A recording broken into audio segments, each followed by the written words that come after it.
I mean, it couldn't really be more simple. It's just about talking into this microphone. Really, about anything you want to talk about. Yesterday we had I think it was described by somebody as an odyssey of conversation. Very smart individual. Yeah, we went from talking about the price of churros to the very point of human existence, child labour, Brexit, Jeremy Corbyn, saving the mermaids, you name it, we had it. So anyway, the whole point of Talkaoke is kind of up to you to decide what you want to talk about. Should you want to participate and partake in the show? We've got a couple of people here. Maybe you'd like to come and sit down and get involved. And you could even, what you could do, this is our camera operator Ruby. She's going to participate just because every first, come and sit down, come and get involved in this. It looks like we're starting to drum up an audience, so let's just get some names in early doors. We got some more people coming. Hello. So I think probably Ruby, you might as well get back onto camera duty. You've done your job, well done. Okay, so who have we got around the table? My name's Mikey, I know that one. What's your name? Will. And Matt. And Luke. Aidan. Will, Matt, Luke, Aidan, and Astrid. And Aoife. Yeah. Ruby. Come sit down, come and get involved in this. There's no age limit on Talkaoke. Okay, well, I mean, but you can use the kids as an excuse, or you can bring them down. It's kind of up to you. You could just leave them to run free and discover. Yeah.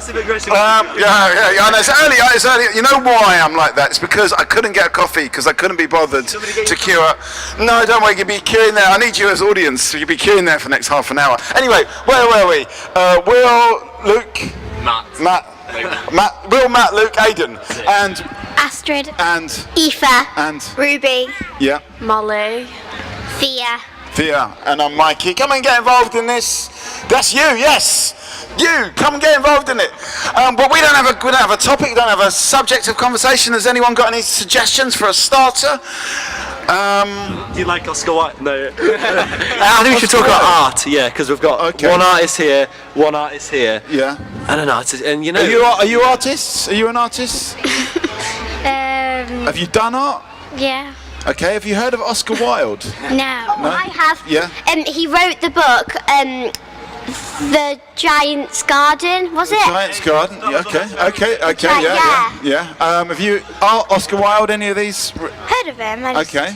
No. Anything? No. No. Not a clue. Okay. I mean, are you happy with this as a subject of conversation? Art or Oscar Wilde? I mean, it's up to you. It's kind of up to you. If you. I think there's a lot of people with art on their faces right now. Like, look at all these things on people's heads and the glitter. I mean, where can we get some of that? That looks fantastic. Okay. I mean, art is everywhere, and it's here. It's on your face. Where did you get this face art from? Boots.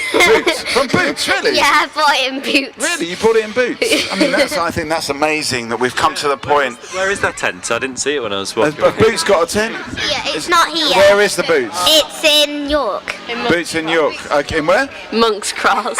Monk's Cross? What's Monk's Cross? It's shops. It's a shopping centre. Okay, is it any good as a shopping centre? Yeah. I mean, what would Oscar Wilde think of Monk's Cross shopping centre? I've never been asked a question that I've been more excited about, to be honest. I think the whole idea of a shopping centre which lacks individuality in every way is a complete antithesis to Oscar Wilde, and therefore I think he'd have a romantic attraction to the idea of such conformity. Yeah. Do you think he could write the ballad of Monk's Cross Shopping Centre? I think honestly that's the best idea. Maybe we could do it for him, channel Oscar Wilde and write the ballad of Monk's Cross Shopping Centre. Should I stay here all weekend? We're here all weekend. You're welcome to. We need audience space, so the answer is yes. I'm not sure. Isn't there better people than Oscar Wilde to maybe write that ballad? Well, who would you want to channel? I don't know. I want to open that one up to the table, I think. Open it out, see what people think. But surely we can come up with someone a little bit better. Yeah. Have you got a favourite poet or writer? J.K. Rowling. J.K. Rowling. Okay, maybe we don't need to channel J.K. We could just phone her up. J.K. Any other authors? David Williams. David Williams. Okay. Williams. What's that? I'll say there's the classic Childhood Memories there. Okay. Yeah. Okay. Any? What about James Thompson? He wrote a really famous book of poems called Seasons, or the different seasons that go through. Yeah. I think that'd be quite exciting. Seasons in Monk's Cross Shopping Centre though? I don't know. I've never been. Are there? think Marks and Spencer do different seasons of clothes, maybe, so that's the closest we'll get. Okay, so Maybe there are... such a corporatised seasons could represent our separation with the natural world. Okay, all right. I think we're getting somewhere here. Are there seasons in Monk's Cross Shopping Centre? Are we in? And what the summer? How does summer show itself in the shopping centre? Sales. Excuse me, that chair is part of the show, but you can join. You can sit down on the cheap seats. No, you're very welcome to. Have you ever been to Monk's Cross Shopping Centre in York? Have you been to a shopping centre? What's your local one? The Trafford Centre. Because what we're talking about right now is if Oscar Wilde or some other famous writer from the past were to go to Boots, say for example, let's say in the Trafford Centre, because there probably is a Boots there, what would they think and what would they write? What would they actually come up with? Would they be... Aidan is saying that Oscar Wilde would be kind of almost, aesthetically challenged, but kind of in some kind of romantic sort of...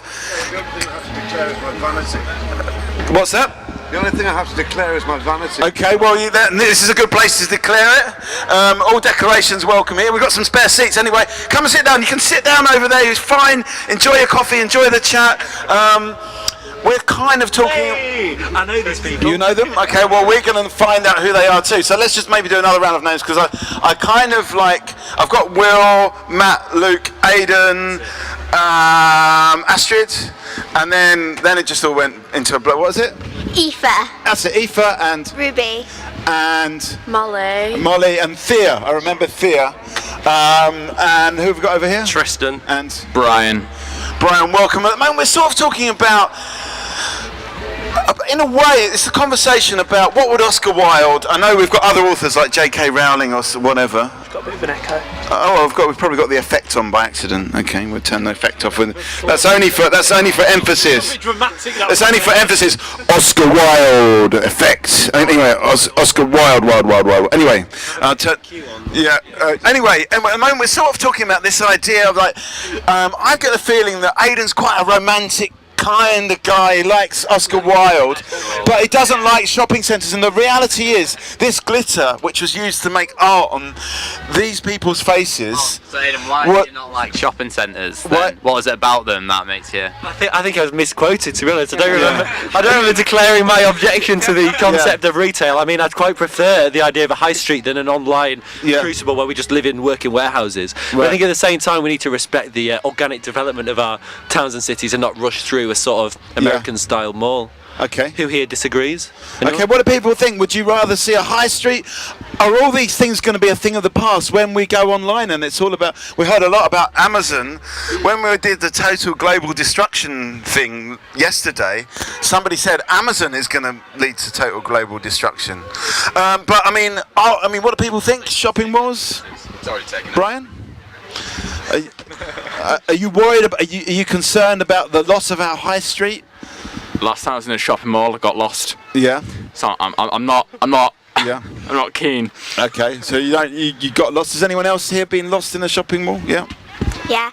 I couldn't find my mum, so. Yeah. Okay. I was in Marks and Spencer's, and I thought we were going into the cafe, and then my mum turned a corner, and I started crying in the middle of the room. Oh, really? I couldn't find her. So getting lost actually is quite a common thing in these retail spaces. I mean, but didn't the romantic poets also enjoy getting lost? I don't think Lord Byron himself went to the 3rd floor of New Look and hoped his mother would turn a corner as our friends over here did. Yeah. Although I did think he had glitter on his face, so maybe the comparisons. Can you wander lonely as a cloud in Monk's Cross Shopping Centre? They do have. You can't get lost there. You can't get lost there. No. No. Is it quite well designed? Like a shopping centre. It's just like loads of shops. Yeah. Okay, so it's not actually. Like shops, like in a square, and there's like entrances. You can go outside though. Yeah. It's not like all in one big massive thing, and there's loads of. Okay. Yeah, it's just in like. Yeah, it's just a square. Is that better though? Is that? There's a car park in the middle. Okay, there's a car park in the middle. Okay. I mean, what do people think? Is this the right kind of, space to create poetry in the modern era? or I think story? you could write. I think I want to go back to that lost part. I think it's such a bad thing getting lost all the time. Sometimes it's good to get lost and just find where it takes you. Have you ever got lost in a good way? I got lost this morning in a good way. Yeah, just wandering around here trying to find somewhere to eat. Right. So a little bit lost, but it was nice. I found lots of things. Found lots of nice people. Okay. What's that? Yeah, I mean, like, we just stumbled across to this. We didn't know where we were going. Okay, so you were lost. You're the lost. You know what? The lost souls that we've got. This is actually the corner for the lost souls of Deer Shed, and we've got these two lost souls as well. Any comments from the back here? Oh, I've been lost. Pass the mic across. Yeah. I've been lost for the last 70 years, so I'm Really? used to it. Have there been any highlights in this? Have you ever been lost, do you think? I certainly have been lost. Yeah. Sometimes I get lost in the conversation, but somehow you just Have your mic back. Yeah, thank you. Well, somehow you just stumble upon something new, and I think there is something good about getting lost, isn't there? It can go. Has anyone got lost in a good way on this side of the table? Never. No. It's always bad, isn't it? Yeah, Molly, have you ever got lost in a good way? I don't think I've ever even been lost. You've not been lost. Yeah. Take their sat navs off them and Yeah. make them get lost. Yeah. Teach them to read a map. Yeah. Is that it? Do you not actually get lost anymore? Yeah. Like, sometimes if you get lost, sometimes it can be a good thing. It's like you explore and find new things. But has it ever happened to you? No. I No. got lost in Haxby. You got lost where? In Haxby. What's Hackspace? Haxby. Haxby? Haxby. All right, I thought it was some kind of like. Any final thoughts from the cheap seats? Are you off to get lost? I think they're off to go. VIP. Oh, sorry. Yeah. We've done a lot of talking about getting lost, but have you ever been found in a good way? Do you want to be found when you're lost? Found. Okay, well, we've got one of our techniques here on Talkaoke. It's called turning the mirror. And when someone asks a question like that, which is a bit of a tricky question, what we do is we turn the mirror and ask the question back to the person that proposed it. Served it back at me. Yeah. Have you ever been found? Have you ever been lost and then been found? As in many, I think Amazing Grace, isn't it?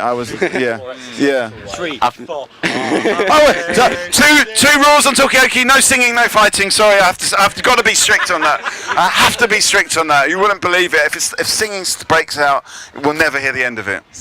So I think being lost or found is quite a definitive state. I don't think that's something I've found myself in. I'm kind of in this kind of weird ether kind of. You're in a state of between where I don't know where I am myself, so that's not really one I can answer. Okay, so there's sort of like semi-lost, semi-found kind of state that it's Luke, isn't it? Luke's in. Yeah. I think you can be found in a good way. Like when you apply for a job and someone finds you and they're like, yeah you're going to be great for this job. That's a good way to get found. Have you ever been found in that kind of way? Yeah, so I got my job. You went to an audition, you get your job, and it's like fantastic. Okay, so you feel what's Pardon? What is your job? What's your job? Were you stand-in for Tropic Thunder? Because hopefully later on I'm going to jump in the middle and do a bit of this. Oh, Talkaoke. Yeah, maybe. Talkaoke, don't you? Yeah. But yeah, so I do Talkaoke, funnily enough. But no, getting found to do that was an experience. That was good fun. Yeah. Have you got any other jobs? Yeah, so I'm an actor as well. So I work for a theatre and education company. Yeah. So I mean, do you have to kind of put yourself out there to be found as an actor? Do you have to? How do you get? I've got there's other artists around the table. What do you guys think? Do you think you have to put yourself out there to be found, or does it stumble across you? Okay. How do you get found? Yeah. I think the important thing is making yourself out there without people knowing you're putting yourself out there, because it comes across quite smug if you put yourself out there. Okay, so you can't look like you're putting yourself. Don't blow your own trumpet. I mean, as an artist, it seems like it's a very arty, poetic crowd. Don't we have to put ourselves out there? Don't we have to promote our work in order to get found? Like, luckily, like Will's now, a successful actor, and he's done it by putting. Have you done it by putting yourself out there? Oh yeah, you have to apply, because otherwise, I mean, the dream would be that somebody stumbles across you, but I think you need to put yourself out there. In Monks Cross Centre. Yeah, maybe. I mean, but I don't think it just applies to acting. It applies to lots of things. Isn't that what happened? To anything. That is what happened to Kate Moss, isn't it? Or was it the other one, Naomi Campbell? You're asking them. Yeah. What's that? I think one of our candidates has been found. herself. Okay, been found. She's completed this focus group. Astrid, how's it feel to be found? Bad, okay, bad. Sometimes bad to get found. You get found out in a way. What are you doing on that stupid talk show? Right, where are we going to go with this conversation? Are we going to go on to this thing about because this is the new generation, and one day you're going to have to do what Will's doing, and you're going to have to sell yourself one way or another. I beg your pardon. And we could talk about that. How in this generation, how do you sell yourself without compromising your dignity? We could talk about. Looking backwards into the past, we talk about that. You talked about Oscar Wilde. Somebody else mentioned another writer, J.K. Rowling. LinkedIn. Yeah, have you got LinkedIn? I am on LinkedIn. Yeah. I'll add you. You can Mikey Winecove, The People Speak. You can find me there. I don't really understand what the point of LinkedIn is. I'm not really sure. I think LinkedIn's a bit of a dead app. Like, because I've had some work through it. I used to work in business, but there was a big issue with it before because people were using LinkedIn as a social media profile, but it's not social media, is it? It's supposed to be for networking. So what's the difference? That you're not supposed to, flirt or sort of go in. It's a social network. Doesn't that imply that you do networking through that as well? Yeah. And if you want to be picked up by these jobs, you don't want to be this piece of paper that says, I have this qualification, I have this. You want to be this interesting person to sell yourself to that job. Okay, so is Facebook a better way to sell yourself? Is that what you're saying, Luke? Well, I'm saying there's no problem with LinkedIn using it as a social media as well, so...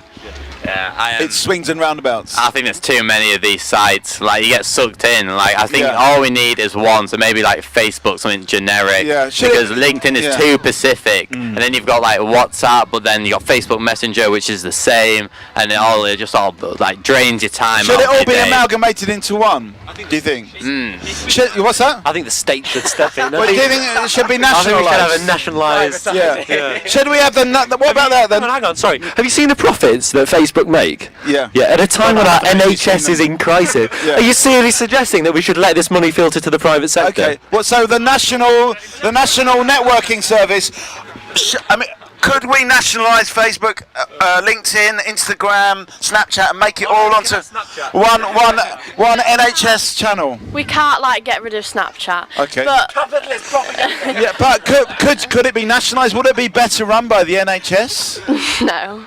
No? No, because it'll be about doctors then. Okay. All the doctors would take it over and make it all. Heartbeat and stuff. Yeah. Would it turn it into a health education channel? What do you think about this? We're talking about nationalising Facebook. Should Facebook be nationalised? No. Get Jeremy Corbyn to hand it over to the state. Come and get involved in this. Well, yesterday actually we were talking at. What's that? Only get involved for 2 minutes. Okay, 2 minutes. There's no time limit here. There's no minimum term contract. Minimum character length. No, exactly. Or maximum. Well, there is if you go on and on and on. I'll just pull the microphone away. So we have got Brian, we've got Matt, we've got Luke, we've got Aidan. What's your name? Laura. And then we've got. Hang on. No, sorry. Aoife. Aoife, that's right, and Ruby. and Molly and Thea and Will and Tristan. Yes, of course, and I'm Mikey. That's right. So right now we're talking about. We've got all these different channels. I'm going to talk to the photographer over here. Just to try and get a more natural kind of photo. Don't take a photo yet. Take a photo when I put the mic to someone else, so it looks like it's their show and not my show. Yeah. I think what you just said there embodies everything we're going for. The fact that this is so staged, this is so artificial. Look at it, they're lying to you. Yeah. He thinks I'm making a passionate speech about nationalising Facebook or something, but Anyway, we are talking about nationalising Facebook, and what do people think? Should it be nationalised? Terrible idea. Yeah. China already did it. They have something called WeChat, which is every single app in one thing, and the state has access to all the marketing information, and they use it to monitor the public. Yeah. And Facebook are trying to do it, and I don't think that should happen. Okay, so it's a bad idea. Or maybe the opposite then. Facebook could take over the government, take over the NHS. Would Facebook do it? Does it even people don't use it anymore, really, do they? No, it's a mum thing. Yeah, mums use it. Yeah. That's it. Any mums? I'm a mum and I don't even use it. What do you use? Nothing really. Okay. WhatsApp. Okay, we're talking. We're just WhatsApping this now, and it's going on to social media. Hashtag Talkaoke. Facebook also own Instagram, which I think the kids use. Yeah. Do they? Yeah, they do. Yeah. So I mean, rather maybe we should. Choice. It's the illusion. So it's all the same thing. Choice, yeah. You'll get lost. So are we? You're criticising China. Are we kind of like China? What's this, Molly? What? What?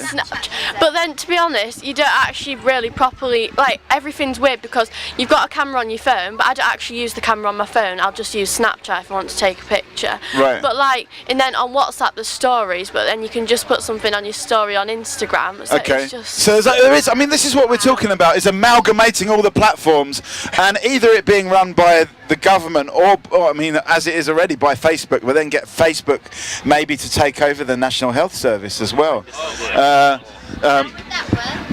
Which we're going to find out. We're going to find We out. talked about the problems with the WeChat that they have in China, that the government gets statistics that they can use. I'm not sure why that's a problem if the government has more statistics in an easier way rather than common like surveys all the time. Would it actually help things like the NHS to have all If the they know what information? people need, why is it a bad thing? Okay. if you break your arm or something, you don't put it on you won't like post it. Put a selfie, you wouldn't? Yeah, no. Okay. Has anyone ever put a selfie of themselves in A&E? Yeah. Yeah. Yeah, no, I have a couple of times. You have? Yeah. Not me that's Yeah. taking it though. Somebody's taking a selfie with me in A&E. Yeah, really? After a bit too much fun. Yeah, after that. But no, it's, overdose of fun, and it can yeah, happen, and it can happen. But I think, do you know what? Snapchat is one of those interesting ones where it can really make you quite body conscious. I think because Really? those filters just completely change a person. No, well, Instagram and Snapchat, both of them. I think Snapchat. probably like there was loads of surveys on Instagram, and it showed that because people are looking at these photos all the time, they think that's what everyone else is like. They become quite depressed, thinking, "Why isn't my life that good?" Yeah. I mean, did this happen in Oscar Wilde's time? This sense of like being conscious of how you look. Of course. Yeah, because I'm just saying that you weren't here. We were talking earlier. This is a callback. This is a callback to Aiden's kind of referring back to Oscar Wilde. Yeah, well, he was an aesthete, so he was interested in the spectacle and the aesthetic. But I don't know if he would use the dog filter, if that's what you get. I mean, okay, final thought before you go. We'll all be fine. We're all going to be okay. Smile. Yeah. Yeah. It was a warning. Okay. So where do we go with this conversation? We want to talk about social media. Shall we do something new? I think we might have run this. We don't run it into the ground. We've crashed into the hillside here with this one. It's getting a bit argumentative, actually. I think we should just try and keep it civil, actually. I think. Okay. Stop arguing. Where do we go? What do we want to talk? Maybe we can ask the picnic people over there. What do you want us to talk about? What did she say? Spa. I can't hear. Come over here. Let's round of applause. Come on. I can't hear from over there. So, anyway, anyone got any ideas for where we could go with this? And where do we take it? We could sort of build. We could actually go with the flow rather than Let's throw it out and say we're talking a lot about all these different places in York and supermarkets. But isn't this just like sort of a big outdoor supermarket and sort of mall? Because there's stands everywhere and we've paid to come here. Yeah. That's the only difference. There's a bit of music that's live. Is this a little bit like just a kind of rural version of Monk's Cross Centre? No? No, because it's camping here as well. So Yeah. you don't camp and You can't. Should Manx? you don't see new look or something. Right. There's no grass, so there's no tent. Not like a random tree. Okay, so there's no trees or anything there in Monk's Sounds lovely, Cross. doesn't it? Yeah. Okay. Why can't we get rid of all the trees? That would be beautiful. Yeah. I think Brian's got something. Okay. Brian. Yeah, you're not allowed to get sloshed at Monk's Cross, but it's like perfectly normal to get sloshed here. Okay, so the kind of the values are different. Come and join in. Come and have a word. Say a few words. So we've got Tristan, we have got Brian, we've got Matt, we've got Luke, we've got Aidan, we have got Aoife, and what's that? Ruby. Well, that's Ruby over there. Ruby and Molly and Thea, and what's your name? Joe. Joe, and I'm Mikey. At the moment, you were listening in on the conversation. Have you got a point to make about this? Not yet. Oh, no, well, just hang on in there. We're sort of talking about, I guess, the contemporary world that we live in, and in a way, contrasting the kind of corporate retail side to here. Is there anything that we can learn from that corporate side? Is there anything the corporate people could learn from us here at Deershed? Well, would people come and shop if we replace all these tents here with Marks and Spencer's, Boots, and things like that? So, like the shops you would find, is it Monk's Croft? Is that right? Wait, say that again. Monk's Cross. The reason Okay, why the right. Monk's Cross is because there's too much emphasis on consumerism and not enough on the spiritual side. That's why the Monk is so cross. But would you come and shop if it was like an outdoor sort of, the mall was outsourced. Would it Stuff like work? this. I mean, there might be somebody here that's from some kind of retail, shopping development company that's getting ideas for this, and they go, wow. Spencer's days. Okay, can we just ask, are you on social media? Do you have to sell yourself on social media? I have to sell brands on social media. What brands do you sell? Deer Shed, Leeds Festival, all festivals and bands and that kind of thing. Okay. What do you think about this? What's that? No, he's just gone. Oh, he'll be back. Don't worry. He's on the payroll. He'll be back. Okay, so you have to sell the brands. Is it different though? I mean, is it Deer Shed just another brand like New Look? Like, if you have to sell the brands, like, do you want to go then to like another shop and buy more stuff if you're selling them? Like, do you ever just get bored of doing the same thing? Yeah, it's a bit like working in the ice cream factory. You get bored of ice cream. Do you get bored of festivals? Yeah. Did you work in an ice cream factory? I worked in a wine shop and actually did put me off of wine. I did 11 festivals last year and I got bored of them. You got fed up with festivals. Yeah. I mean, maybe yesterday. I got fed up with festivals. Yeah. I mean, anyone else here fed up with festivals? Bored of festivals? Great question to ask at a music festival. No, kind of like you said yesterday, where it's all like, oh yeah, Deer Shed's really great. I love Deer Shed's great vibe. We need to hear the other side of this. We need a balanced view. This is a good festival. Yeah. This is a good festival. What's the worst festival you've ever been to? Kendall Calling. What is it called? Kendall Calling. Why is that so bad? There's too many drugs. Okay, too many drugs. Okay, what makes a good festival? You're kind of like a festival expert, aren't you? What makes a good festival? Not a lot of drugs. Okay, so kind of family festival. Yeah, so a family festival. Is that a better kind of festival? What do you think?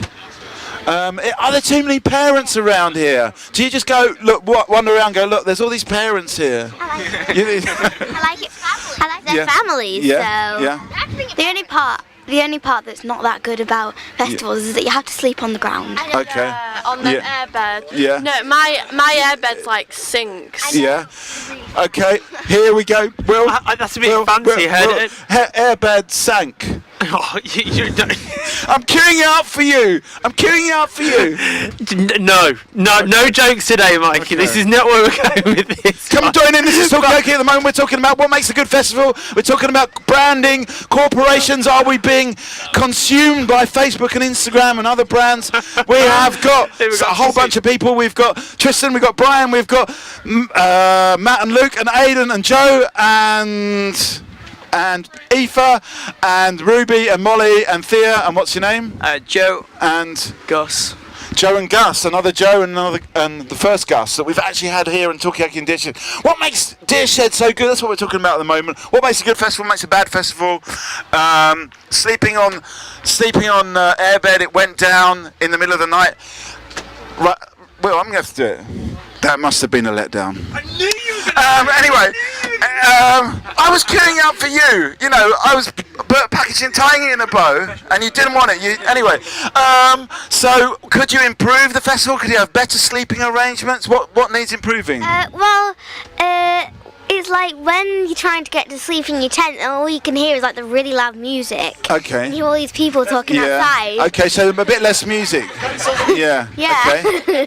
Okay, what do people think about that? Isn't that annoying when you've got all this loud music late at night? Does it keep you awake? Well, it depends where you choose, like where to put your tent. So if you put your tent right near the main stage, then it's going to be really loud. But if you like quiet, you put your tent away. Yeah. Okay. Should there be like an underground section where you don't hear the music, like a bunker section? I think having a car alarm go off is a lot worse than listening to the music. Yeah. Is that what happened? Well, there was Someone's one going off the other night. Did no one hear that one? Yeah. It was going off, and I was thinking the problem is you don't want to go out in case it's not your car, but. It's always the time you got a car alarm on your car? Yeah. Was it your car? Alarm on my car. You're setting me up for another one. But like I say, what's probably I'm just wondering what everyone else thinks is like the worst noise. What's the worst noise? Yeah, I mean, is music the worst noise to wake you up? Are there other noises have you heard other noises in the night that have disturbed you? Well, there's like sometimes I hear like dogs just bark and can't get to sleep because they're just like barking. Okay, the dog barking at midnight. Yeah. Got woken up in the morning by them sound checking something. It sounded like a bomb went off. Yeah. Which was, What? Okay. Okay, sound. Well, one of the things that I don't understand with sound checking is there any sound technicians here? What number comes after 3? 4. So why can't you say it? It's 1 2 1 2. In fact, sometimes don't even say 3. 1 2 1 2. Yeah, You're right. Yeah.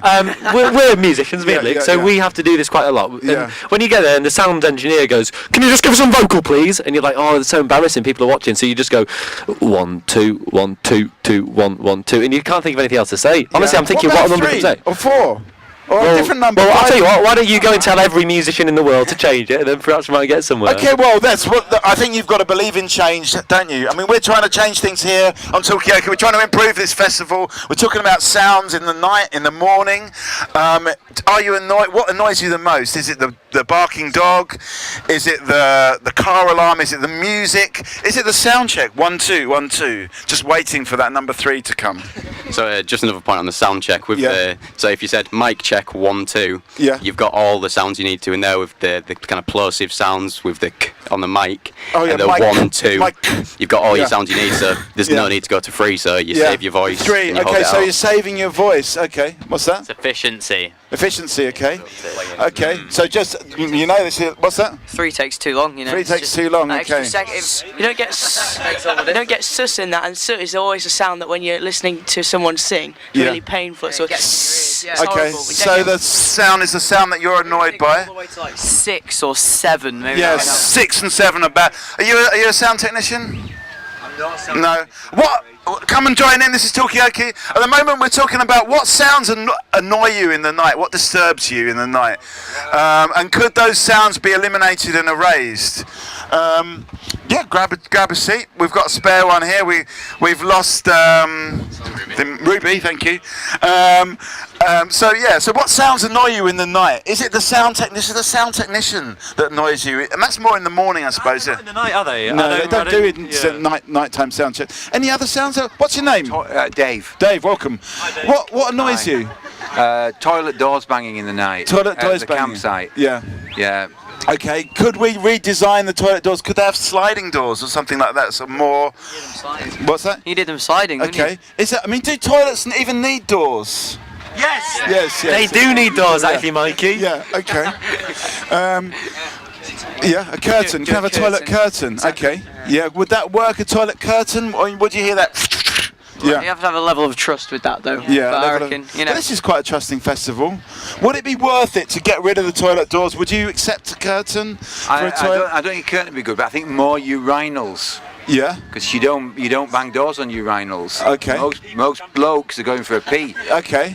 I mean, so there wouldn't be such big queues as well. Okay, more urinals, would that work? What about the sound of urinals? Does that annoy anybody? That kind of trickling sound? Okay, well, let's get a final thought from you before you go. It's all blokes now.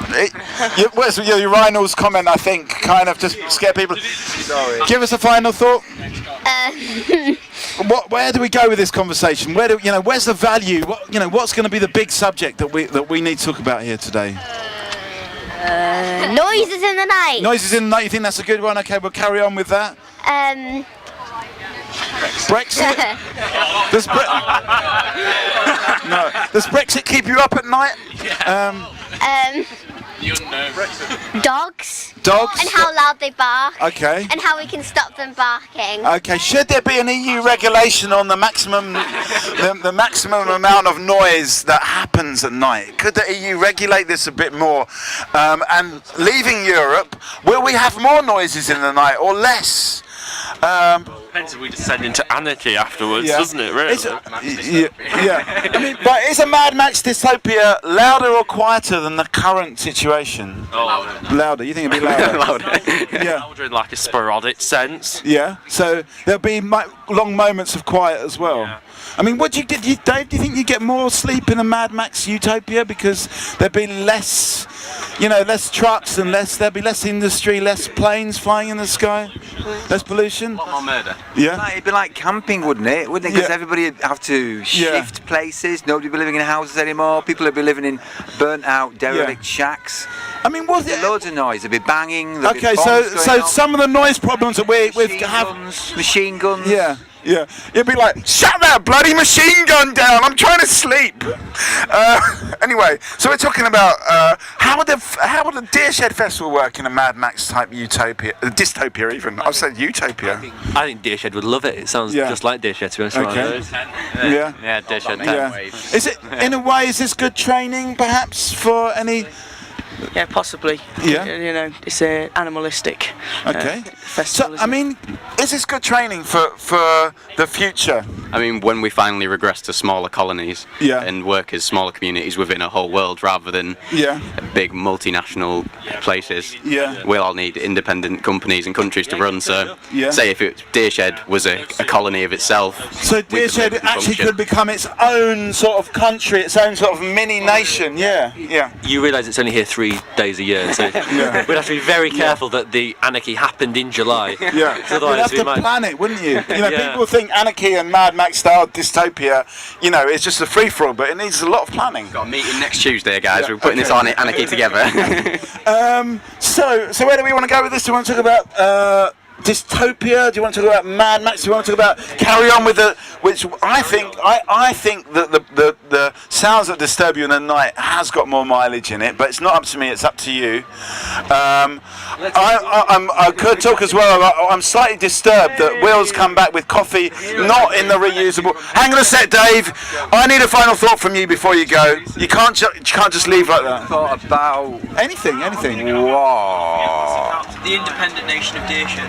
What? Yeah. Could Deershed become a nation, and would you be a part of that nation? No, because there'd be loads of red tape, wouldn't there? There'd be loads of council meetings, and nothing would ever get done. Okay, there'd be more meetings, maybe more work around the Talkaoke table. Why? Hang on a sec. Will. Yeah. And I said, can we get him in? And the people had swapped, so she just said 2 coffees, so they'd missed it, and I couldn't get to the front. No but we'll way. reuse these. We have just killed a dolphin. Hope you realise that. We've just killed a dolphin. Thank you. Yeah. But if we reuse them and recycle them well, I'm gonna. Perhaps not. They're both the same. Yeah. So, but yeah. I think this is the thing though. I think there should be a reward system for bringing your own cups in. Really? Well, there is. No, but I think that's an incentive. Yeah. Okay, what's that? Do you think a planet itself is a reward, mate? Do you think if somewhere to live, Yeah, okay. I want some money. Can I get nectar points for bringing my carrier bag back? No, mate, you've got somewhere to live. I think that's probably a bit better. Okay, so I mean, where do we go with this? I think that depends actually on what we. Have you got somewhere to live? Well, during this housing crisis, not at the moment. No, I think the government has really quite shafted us with that one, to be honest. Yeah. So. Okay, suddenly we got serious. We went. What's that? I'm just saying it's family festival. Family festival. Okay. So where do we go with this conversation? We've got so many different threads, so many different possibilities. I don't think we need to worry about plastic in the ocean. Like they've sorted it all out. Like no, because you've got the big clean-up project, which is like the Great Pacific Garbage Patch. That's being sorted out. That's in the test run. So I think like there's other stuff to worry about, so we can sleep easy at night. What do you worry? Well, this could fit in with the things that keep you awake at night. What keeps you awake at night? Let's go around the table on this one. What keeps you awake at night? I don't know. Raspberries? What keeps you awake at night? Regret. Regret? What do you regret? Just things you haven't done. Regret of things you have done. Okay. I have no idea. No idea. Do you I have sleeping tablets. Yeah. Yeah. Do you use them here at Deershed with all the banging toilet doors? We're talking. What keeps you awake at night? Come and join in. We need to feminise this conversation. It's got too blokey. A guy started talking about urinals and all the women left. So we need come and have a seat. 2 minutes. There's no minimum term contract. So, we're talking about sleeping there, were we? Well, we're talking about what keeps you awake at night. Well, I've got a counter to that because apparently, is it the Body Shop have brought out a new cream that apparently sends you to sleep within 15 minutes? A soporific cream. Yeah, okay. Apparently so. It's been all over the social media at the moment. Okay. Yeah. I don't know the validity of said product, but hang on. Will, I'm just moving it around. We're talking about what keeps you awake at night. Come and have a seat on the table. Chat. The both of you. Come on. It's a round of applause. Don't be shy. And you as well. In the pink. Yes. So we have got Tristan. We got Brian. We got Matt. We got Luke. We got Aidan. We got Joe. We got Will and and Gus. And you're Gus, aren't you? And what's your name? Joe. Joe, that's right, of course, another Joe. And I'm Mikey, what's your name? I'm Lisa. And Emily. We started off this conversation, and it started off about people saying, oh, Deershed's a great festival, but the music at night is keeping me awake. Then we started talking about all the different things that keep you awake at night. Dogs barking, car alarms, banging toilet doors, regrets. Regret of the things you've done, regret of the things you haven't done, Brexit over here, the contemplation of a Mad Max style utopia and how that's going to affect Deershed Festival. All these things are keeping people awake. Will over here gets to sleep really quickly because he's got this Body Shop cream. I haven't used it. Oh, okay, let me paraphrase. So that's what we're talking about right now. Come and join in. Come and get involved in this. Yes, you can. 2 minutes. So what keeps you awake at night? And just tell me your names again because I forgot. So it's Lisa. And Emily. what keeps you awake at night, Lisa? Knowing my daughter is getting up to switch the Wi-Fi back on so she can go on her phone at 2 in the morning. Okay, so an addiction to social media. Sorry, can we have Jeremy Kyle over here, please? Thank you, Jeremy over here, please. To the what's it called? Talkaoke tent, please. Thank you. Okay. Jeremy to the Talkaoke. Yeah. Paging Jeremy Kyle. So an addiction to social media. Is that what keeps you awake? Mostly. Yeah. Okay. Anyone else here addicted to social media? Anyone here check their phone between the time they go to sleep and the time they wake up? That's impossible. That's impossible to do that. You can't do that in your sleep. Yeah. Joe? I do it. You do it? Yeah. How do you do this? I wake up, check my phone, go back to sleep. Okay. Is it interfering with your sleep? Is it interfering with your sleep? Probably, yeah. Okay. That's after waking up. Is social media interfering with your sleep? That's what we're talking about at the moment. I'm a sucker for checking work emails. That's in the middle of the night. Yeah, even if it like just catching up. Because if you get back and you fall asleep and you get up, you're like, oh, I just quickly check that one, see what I'm in for in the morning. Like, yeah. Is that a good idea? Do you think? No, it's terrible. Okay. Anyway, does there anything keep you awake at night, Joe? Just like regret that the kind of independent anarchist nation of Deershed will never be realised. Okay. I think. So that is bugging you. Okay. I mean, basically, there is a kind of, let's say, the beginnings of a movement here to create our own nation here, the nation of Deershed, because of a dissatisfaction with the direction of where this country is going, and a kind of disintegration of the government. There is a little bit of a beginnings of a movement, but it's keeping people awake at night. Come and get involved in this. We're talking about what keeps you awake at night. Come there you go. Come and have a seat. Amphetamines, okay. I mean, some of some of the younger people are kept awake by an addiction to social media. Is that similar in a way to being kept awake by amphetamines? Is it different? Only you can tell us. I feel. Okay, so where do we want to go? I feel we're at a crossroads. We could go talking about the independent nation of Deershed, how that's going to work. We could carry on with the addiction to social media. It's kind of up to you. Yeah, okay, we could have a vote. Okay, independent nation of Deershed. Leave. Yeah, okay. Addiction to social media. What an enthusiast. Okay, that's a bit, and something else, something completely different. Okay, I think addiction to social media has kind of won. It's keeping people awake at night. Not everybody. Apparently you can get a cream, Nick, that you can put on your face and it makes you go to sleep, so you don't have to worry about waking up in the night. Anyway. I sleep well, to be honest. You sleep well? Yeah. All the amphetamines. Yeah. Dogs me eat out, kid. Yeah. Working hard, yeah. Okay, so working hard. Is it the fact that some of these people around the table, especially some of the younger people that getting waking up by dogs barking, they're not working hard enough? Is that why they're not sleeping? You try doing a set on the Pallet stage at 12:15 on Friday, mate. Okay. All right. So So, who here feels that they're a little bit addicted to social media? Anyone around?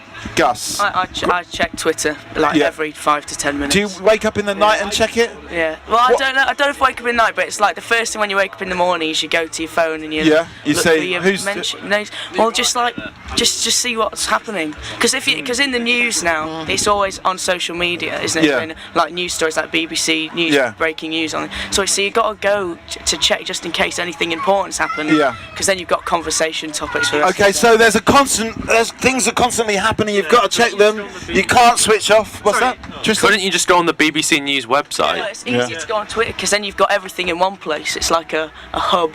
It's kind of curated for all you. the different things. Yeah, Brian? The internet's got everything in one place. Yeah. Just go on to Google and you're sorted. Okay. It takes a long time. All right. I have a question. Do you follow Dayshed on Twitter?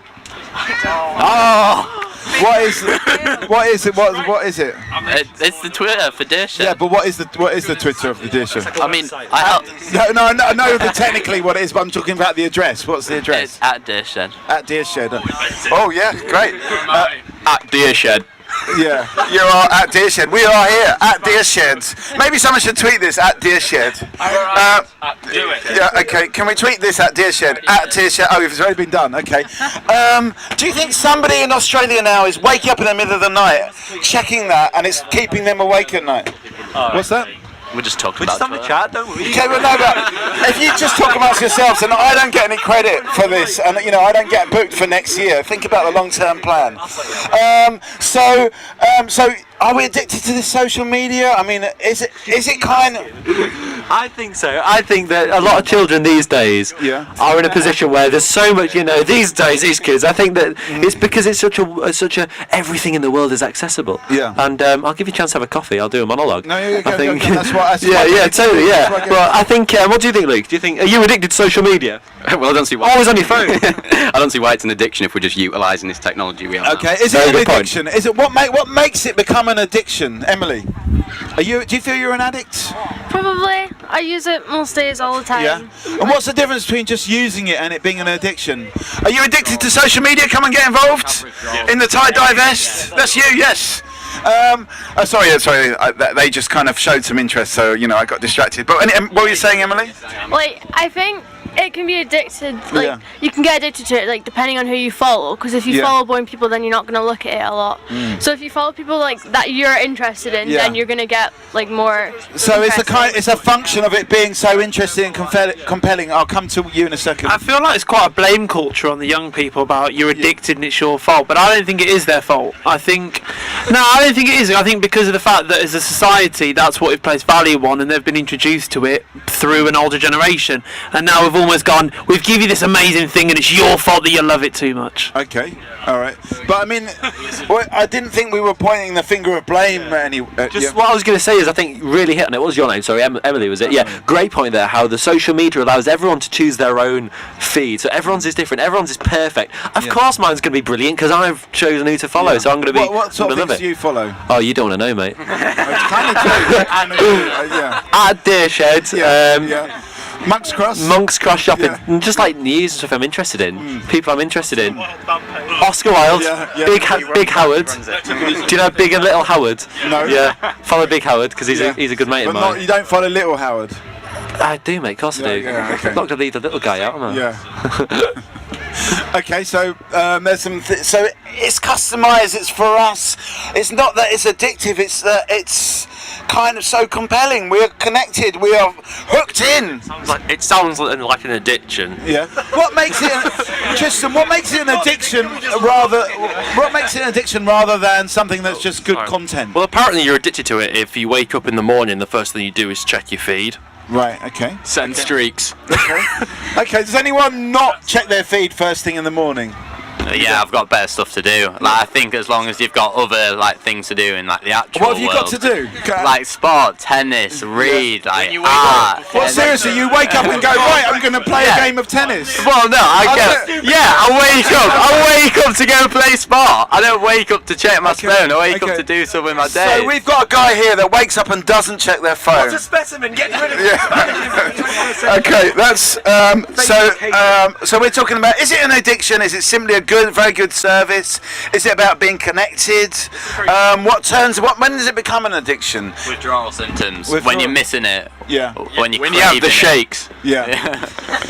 Do you ever get the shakes? Did you get the shakes that time when you had to fix the Wi-Fi at 2 o'clock in the morning? What were the withdrawal symptoms? Well, I mean, I get like worried that there's going to be someone talking shit about me, so. Okay. That's also about protecting your reputation. Yeah.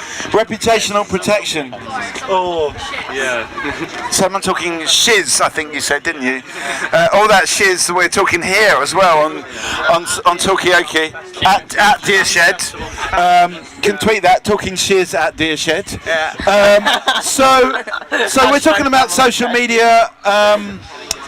It's not just about being connected, but also you need to protect your reputation. Somebody might be talking shiz about you. Are you worried about these things? Does it keep you up at night? No. Well, of course, when you're at Deershed, you don't have that much access to social media, so you're sitting there at night, just shaking, worrying. Yeah. Is there a problem for Deershed Festival? Should they be more connected, more online? No, it's fine.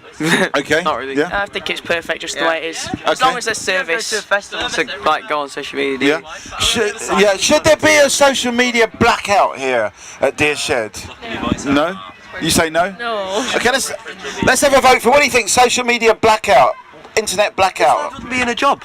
Think about the unemployed, Mikey. Okay, all right. If he's not here, none of us are here either. Okay, come and sit down. Come and get involved in this. Don't be shy. Let's have a round of applause. Come on. We've got Emily, we've got Will, we've got Joe, we've got Gus. We're going to get final thoughts from these people. Final thoughts before you go. We've got Tristan, Brian, Matt, Luke and Aidan and Joe. Let's get some final thoughts. We live in a society. Okay. Are you happy about that?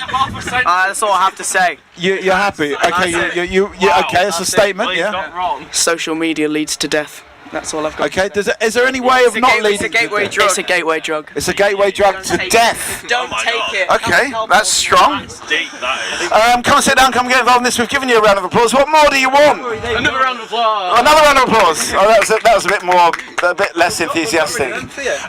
So I've given you everyone's names. What's your name? Lisa. And I'm Mikey. Another Lisa. Another Lisa, yes.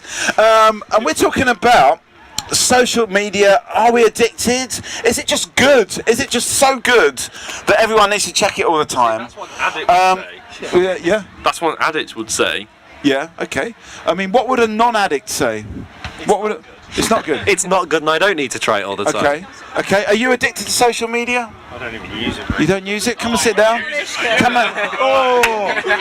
Okay. Well, how did you manage to break free? How did you manage to drag yourself away? Never got into it. You never got into it. Okay. It's so much easier not to be addicted if you don't try it in the first place. Okay. I know. He says he never got into it, but I bet he had a cheeky look on Twitter around the back of the bike sheds at school. Are you, Lisa? Are you on social media? Mm-hmm. Do you feel slightly addicted?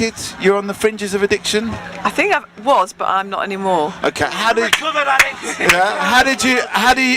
you pull yourself away from it? They changed the algorithms on Facebook. Okay. So you don't see your friends so often. Okay. We've got a new face at the table. What's your name? How old is she? Have you got a name? No, maybe not. Maybe this is how you stay off social media. Okay, look at that. That's a you go beautiful old device. time, right? A Nokia 2000. Something like that. Yeah. So pre 2000, you can laugh.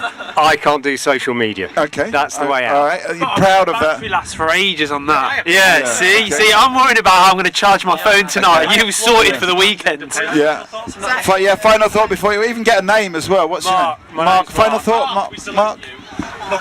Is this a lost generation where we're addicted to social media? No, I would say, but there are pressing matters that I have to see to just over there where the toilets are. Okay. Yeah, we know. That's just. I hate social media. Yeah. He's have to check. He's gonna just quickly Snapchat this whole thing. But are you addicted to social media? She's got a phone out. Come and have a seat on the table. This is turned into a kind of like Snapaholics Anonymous around here. So we have got Lisa, we've got Emily, we have got Will, we have got Tristan, Brian, Aidan, Matt, Luke, Aidan, Joe, Lisa, Emily. I've done you already. What's your names? Kate. And Tegan. What was it? Tegan. Tegan. Elizabeth. Kate, Tegan, Elizabeth. I'm Mikey. Are you addicted to social media? Yeah. I wouldn't say I'm addicted, but I would say I do spend a lot of time. You always lose your phone. Sure. Is that a good way to not be addicted, to lose your phone? I guess so. Like, my phone's always out of charge, so I just kind of don't. Some of the signs we've heard are like, do you wake up in the middle of the night to check your feed? Yeah. Yeah. No, I don't. I don't. Do you? Yeah. You do? I would choose food over my phone. Yeah. Are you addicted to food? Yes. Okay, we've got someone here that's addicted to food. Yeah. Nothing. Okay. Is there such thing as like a good addiction? Well, okay. What we're going to do here? What we're going to do is we're going to use the turn the mirror device, and we're going to.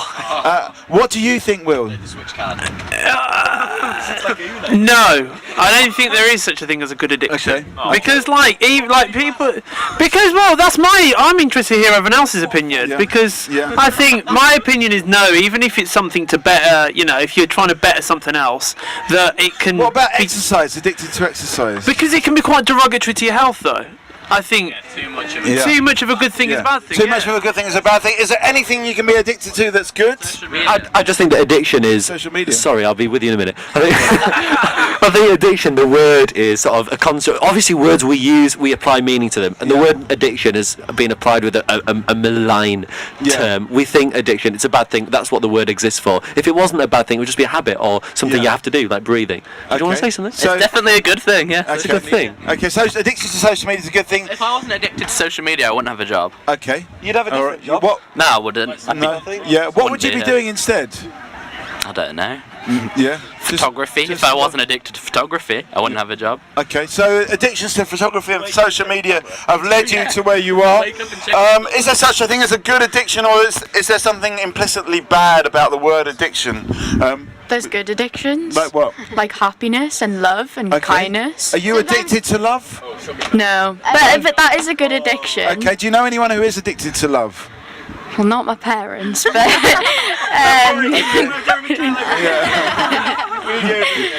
Okay. I don't think being addicted to happiness, because there is times when it's good to be upset. Yeah. Okay, when is it good to be upset?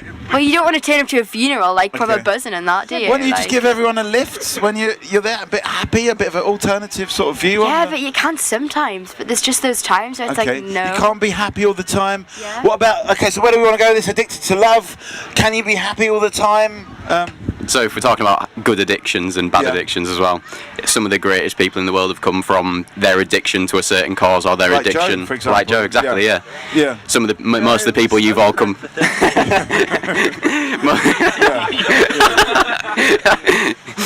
So most of the people we've come to see at this festival, or we're here because, is because they've had an addiction to their cause and to their passion, and got themselves to that stage. Okay. So addictions can drive you into a good place, like Joe's photography's, his social media empire. I think they're two different things, though. Addiction and passion sometimes go hand in hand, but they are different things. To have passion is definitely a good thing because it will drive you to do more of that. But if you're addicted to it, I think that lots of the great people throughout history that have been addicted to something has come at their own. But it's come at the turmoil of their own either physical or mental health. So I think that. It goes back to the cause of the many over the few, maybe? Well, all right, I mean, somebody that was one of those great artists, would it have been better if they had more well-adjusted and they weren't addicted to drugs, alcohol, love, whatever, and they didn't produce the art? Would that be better? No? Well, if you have to look at it as addiction versus a passion, the passion that you have to find, most humans can't sustain that passion for such a elongated period of time. Right. It depending on what you're in, obviously. Yeah. So having this addiction to keep you into that passion is an important thing. Okay, so addiction can actually be a good driving force, even if it's essentially self-destructive. Thank you. That's the word. If you're struggling to continue the passion for something, maybe it's time to switch passion and to explore something else. Like I think going back to the generational thing we were talking about before, I think a lot of people feel that they have to stay in one thing for their whole life, whereas previous generations they would flip from job to job and just experience lots of different things. Oh, really? Okay. I think he wants to. Lisa, final thought before you go. I'll be back. Okay. Well, I mean, a final thought on this, Are you addicted to anything apart from social media? What do you think? Would you encourage these kids to get addictions so that they could become great artists? Get addicted to something like. I would call it obsession more than addiction. Obsession. Yeah. Okay. So obsession, but again, that can be considered an illness as well. Yeah. Okay. All right. Hey, got another one. New face. What's your name? Charlotte. Charlotte, come and have a seat. Come and get involved in this. Are you addicted to anything? Are you addicted to social media? That's what we're talking about. Where do we want to go with this conversation? We want to talk about the great artists. I think she's like 9. What's that? She's like 9. You can't ask her if she. She's 10. She's there you go. 11. There you go. She's Thank you, under Emily. 11. Thank you. Yeah. She's under 11. Okay. Can you not be addicted to things at that age, or what? I mean, you can. Crack babies. Okay. Giving a child a phone is the equivalent of giving them 1 gram of crack. Is it? I mean, do you think? It is. Do you think there should be an age limit on phones, and they should only be given to? I think What there's a should it certain be? point in your life where like you've got to kind of appreciate like more stuff than just phones and like. Okay. So what should the age limit be for phones? I would say like 11 because that's Yeah. I'm 13. Okay. So like because that's the point where you need a phone because you're getting more independent and you need it for like. Okay. Kind of like if you're going out, you need to call your parents. But I think Okay. younger than that, you're kind of glued to your parents. And stuff. Can I just say she has an iPhone 6? She's got an iPhone 6. Yeah. How old is she? She's 10. Okay. Okay. Tegan.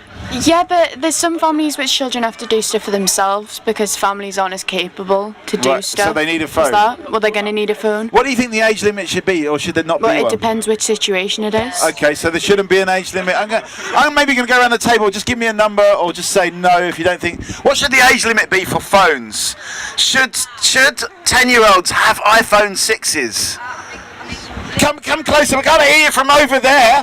Come closer. We got Emily. We got Kate. We got. I am actually. It's down to eating too much cheese. But anyway, that's another story. What are you saying? I think yes, you can't deny kids access to technology because you're basically kind of setting them up to be a bit weird. But Yeah. I think there's limits to the sorts of access they should have. Okay, so don't limit the phone, but limit the access to the phone. Okay. Don't hate the sin. No one say no. Don't hate the sin, hate the sin. Yeah, okay, thanks for that. You can stay if you want to. Join in the conversation. This is Talkaoke. At the moment, we're talking about addiction to social media controls. Should young people be given telephones? Let's just go quickly get some numbers. So you're saying no, that it depends on circumstances. You're saying 11 should be the age. I think you just have some restrictions. Just give me a number, because I'm 10 upwards. Okay. There should be no limit. No limits. Well, 12 plus, I think. Yeah. 14. Yeah. That's kind of subjective to their development, so it's the parents' choice. Okay, up to parents. Sitting on the fence. Yeah. 12. Yeah. 14. Yeah. I don't think there should be a limit. How old Yeah. 13. Okay. 10. 10. Okay. Interesting. Okay. Well, we've kind of done that now, so let's move on. What do I? The switcheroo. Okay. I don't know. I don't have kids. I think kids. You don't have kids? No one's got kids. Anyone here got children? No. Finally. Okay. So what we're talking about? Yeah. So I think that we're living in this world where we all need to be connected. So I think anyone that knows how to use it should be able to have one. What if you don't know how to use it? Then you learn. Would you do a test? Well, how do you learn if you're not allowed one? Exactly. What if you can't afford one? Then you're outcasted from everyone else. Well, so what are you going to do? if Facebook ran the NHS, everyone would have a phone. Yeah. I think the thing is now we've reached that point in sort of society where you can go to a public library and there's smart devices there that you can access with no need to spend money. If you can access a public library, you can access smartphones, smart tablets, computers now. Okay, so everyone's kind of got access. Everyone can be hooked in if they want to. My school are giving out iPads to everyone, so everyone's getting their own iPad to bring home. So we're just getting them for free. Everyone gets an iPad. Yeah. Wow. And we're not getting to use jotters anymore. You do everything on the iPad. What is your school? Is it Apple School of? No, it's just a normal skill. Yeah. No. Yeah. That happens like quite often when I work in a school. They'll get the like next class. They go, "Oh, go get the iPads," and they just bring in a trolley, and everyone hands out iPads for the next class. It's quite a common thing now for that to happen. Oh, I've got a trolley. Yeah. That's what happens now. Yeah. What's that? It's common in like college and higher education. I don't know if it's common in like lower education. I mean, iPads, their devices are just everywhere. So, I mean, it's kind of, they're just ubiquitous. Yeah, just like the cheese. I hear about that sometimes. No, okay, well, this is not about me. This is about you. Where do you want to take this conversation? Do you want to talk about? We've only got 5 minutes, I think. Yeah. What are you doing after? What are you doing afterwards? Well, me and Luke are playing a set at some point, and we're off to see a bit of comedy as well. You're playing a set. Okay, maybe we could promote it here to the 10 people. To be honest, actually, this is probably better than the comedy tent. Thank you. We can keep that. We'll put it on the highlights channel. Yeah. Have you actually been filming all of this? Yes, we have. Yeah, we're going on YouTube. Unless we had a little bit of a thing yesterday, it's kind of up to you. Unless you don't want us to put it on there, we put it on for you. All our funny bits. Just have you got a laugh track? That's coming in the next table design. We'll just add it on as we go along. It's too much work for Rick. Say hello to Rick. Rick's going to be watching this. Hi, Rick. Hi, Rick. It's too much work for Rick to do to add all the laughter in where there is none. But anyway, tell us what you're doing. What is the set?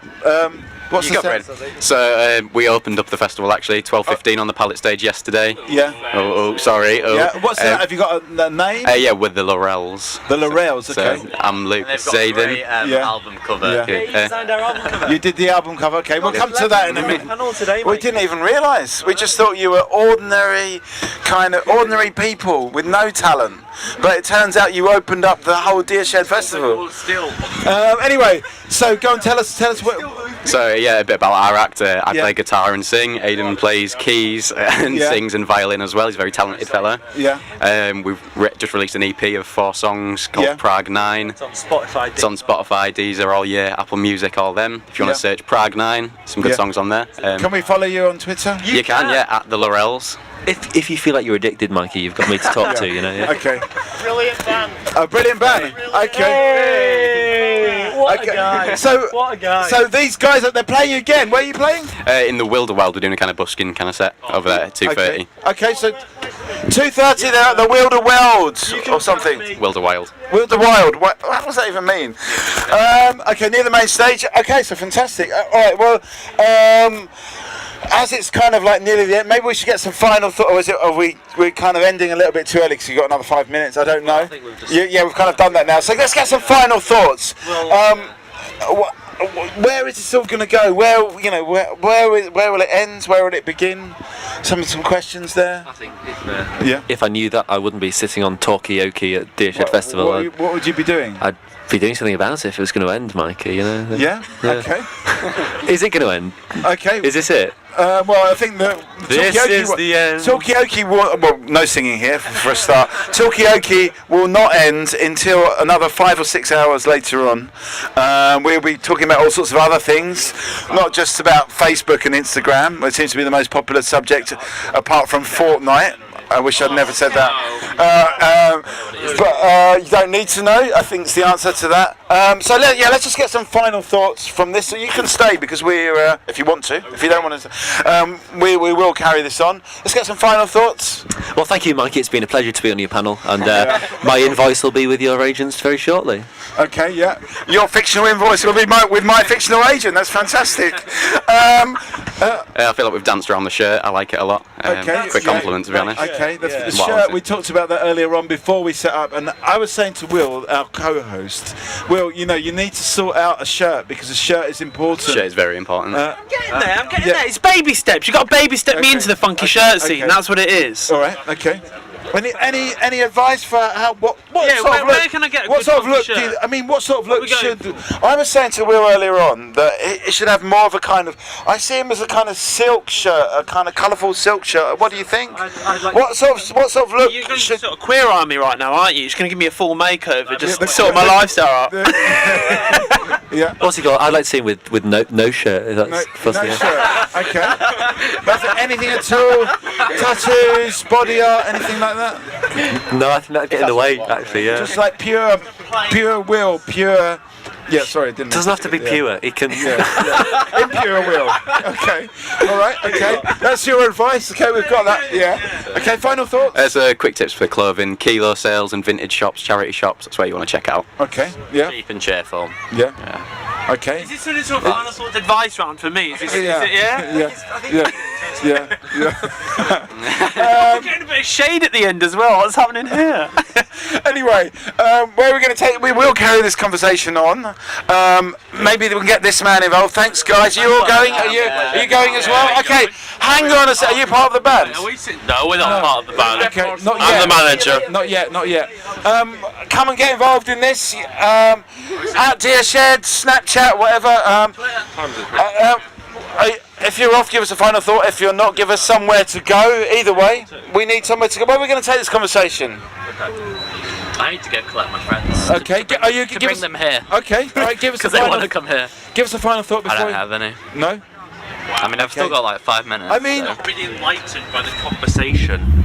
Have you not been enlightened? Is there anything you've heard which has pricked your consciousness? Brexit was a good one. Brexit. We only really touched Brexit. We didn't really.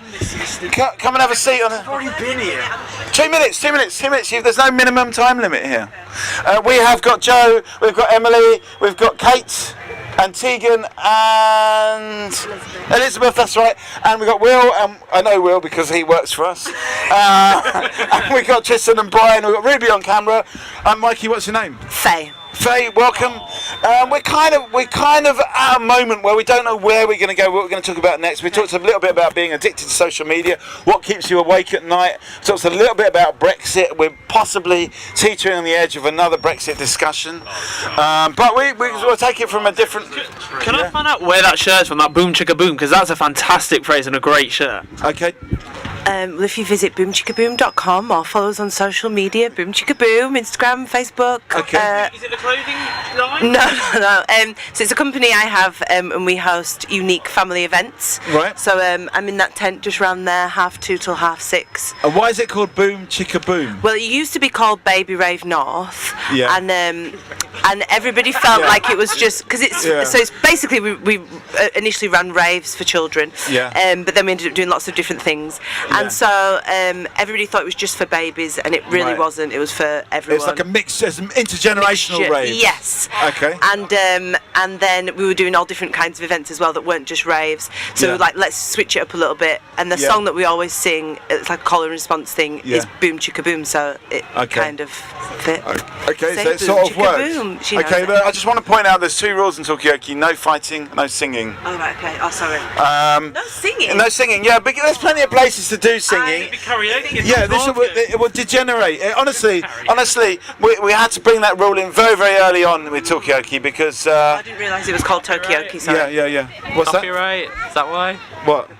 Why you have no singing? Is that why? No, because it just degenerates when everyone starts singing, and then I can't really sing. I think that's probably the main problem.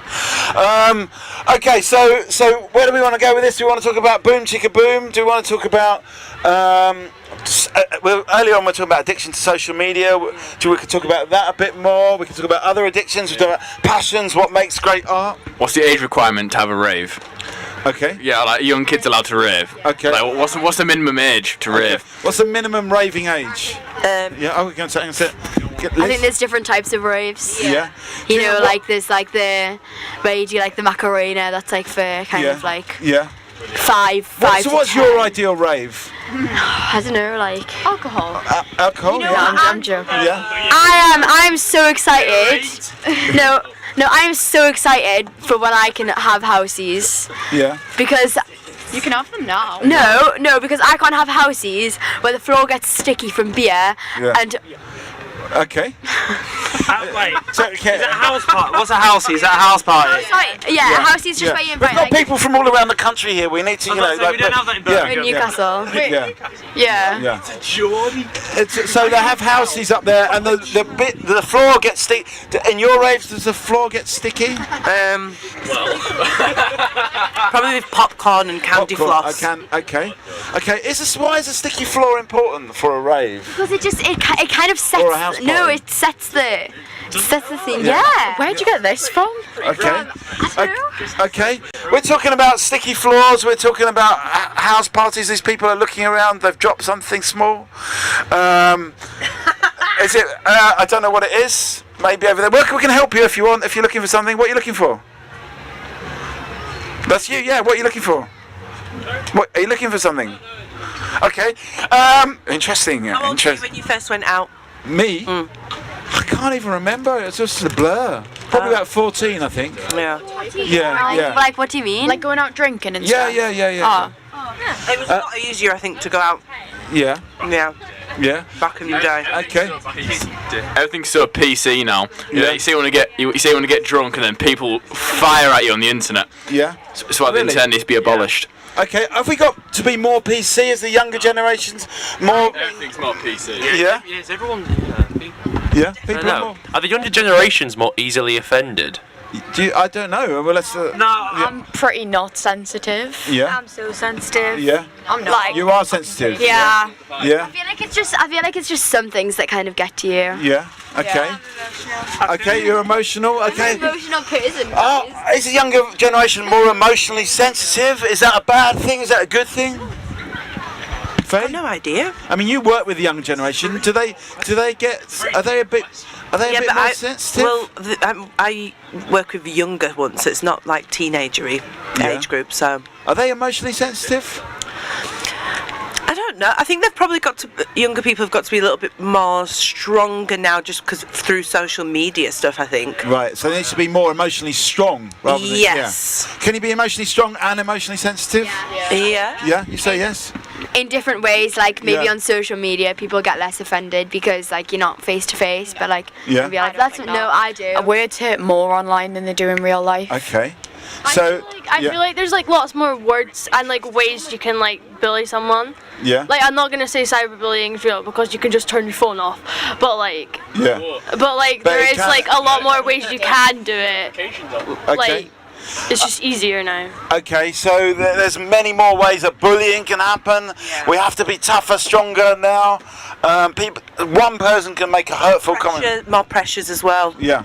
To look a certain way. And yeah. I hate that kind of stuff. Well, we've got our social media expert here in Joe, who make your living from social media, don't you?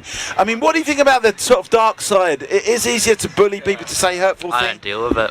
What do you do? Do you just ignore it? Just delete it? I mean, how do you deal with it? I mean, people don't usually tweet at Dairshed like. Yeah. Do they not cyberbully? No, they don't cyberbully Dairshed, really. Okay. I'm gonna be honest with you. Okay.